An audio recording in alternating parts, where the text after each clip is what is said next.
The first thing you do is that you decide that you have a viable business opportunity. Not as easily done as said, but if you don't meet that test, don't get started. The second thing you do, once you've identified that you have a viable business opportunity, and that means you've identified that there is a market where somebody needs what it is that you have that you're trying to sell, now you're going to decide how to position your business in that market.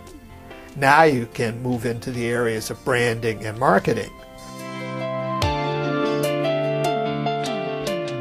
Do I need to register the name of my business? The answer is yes. If you're doing business under any other than your own name, you need to register your business with your local Secretary of State's office so that other people will know who it is that's behind your business name. It's a legal requirement. You have to do it. And there are various ways you can do it. And the SME ToolKit provides the links that you will need to find where your Secretary of State's office is, and you actually may be able to do much of this online yourself, or you may be able to turn to outside resources to help you do this.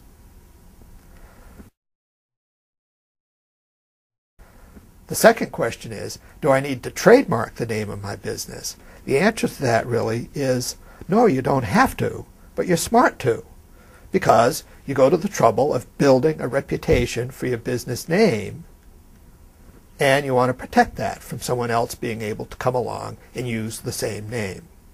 In the process of doing that, you can also first find out whether anyone else is already using that name, so that you're not unintentionally in conflict with someone else. Because that's what's underlying all of this name business anyway. And you should start there, because branding is part of your overall marketing strategy. The name that you pick for your business should be a name that your customers will remember and that conveys something about what your business is and that differentiates you from others that are in the same business. There are a lot of resources that can help you with this branding marketing question. They're all listed in the free help section. How does all that relate to the issue of building your website? Because today more and more businesses have websites, and they want to make sure that their business name is somehow connected to their website name. So the question is, how do you take the business name and translate it into the URL for your business? You may be the business name itself. It may be a reduction of the business name in some form. And you can find that out readily, what's available and what isn't available, by going to a number of search engines that will show you names that are available. Are there other things that I need to worry about? And the answer is a resounding yes, because there are all kinds of licensing and zoning regulations, and in fact there are a ton of horror stories that come out of failure to acknowledge this. The licensing requirements may be federal, they may be state-based, and the state tends to regulate things like lawyers and dentists and barbers and beauty shop owners and a variety of other public service kinds of things. They may or may not register restaurants and bars, but they may, and those are often then done at the city or municipal level where you need licenses for them. And then the real hidden question has to do with how you meet the local zoning ordinances. And this is where particularly a lot of home-based businesses suddenly find themselves in big trouble. They start their business, they get it going, and the zoning people come along and shut them down.